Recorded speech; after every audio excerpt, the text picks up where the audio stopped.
Let's take a look at question 12, which is again about our favorite topic, operational amplifiers. We have this op-amp structure, and now, given these parameters in the question and these different sources that are happening, our first question is the circuit in negative feedback? Let's deal with that a bit. We know that Vout minus IR3 times R3 is equal to U minus, which means that if I increase Vout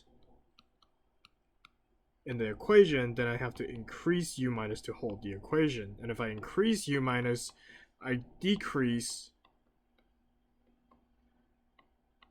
U plus minus U minus, which then decreases a positive number times U plus minus U minus, and that value is actually equal to Vout. So increasing Vout leads to decreasing Vout. Therefore, I'm in negative feedback. So that's part A. Now let's write out part B. Part B, we're talking about IR3. And we can use the Kirchhoff's loop rule here. Well, actually, Kirchhoff's current rule. So, first of all, I must know that from negative feedback, U plus is equal to U minus, which is equal to 0 volts. If in that case, let's also call this I1 and call that I2. And let's also do the negative passive sign convention.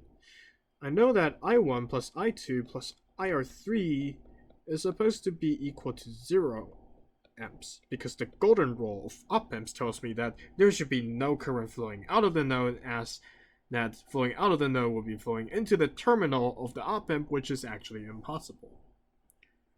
What would I1 be? Well, I1 would be equal to Vn minus 0 volts over R1, while I2 comes from a current source, so I could just say it's equal to GVout.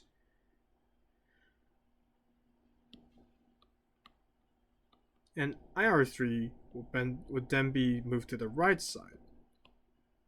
So then we'll be able to derive a notation for IR3 being negative sum of Vn over R1 plus GVout.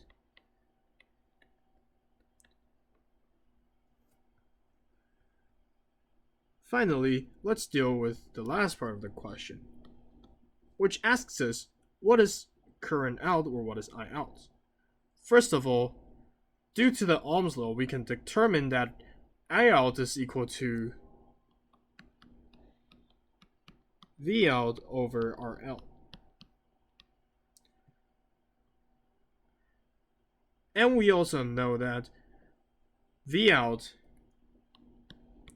is equal to IR3 times R3, which is equal to negative Vn over I1 plus GV out times R3.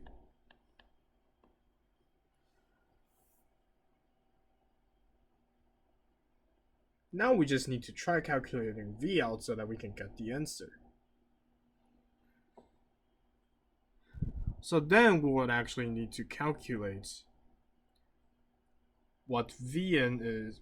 So then we'll actually have to calculate what V out is based on the parameters we have here.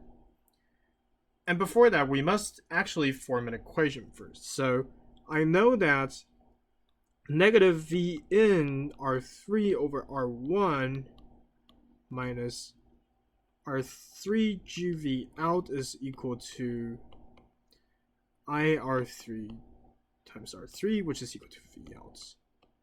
I can move some terms around and make this something like that.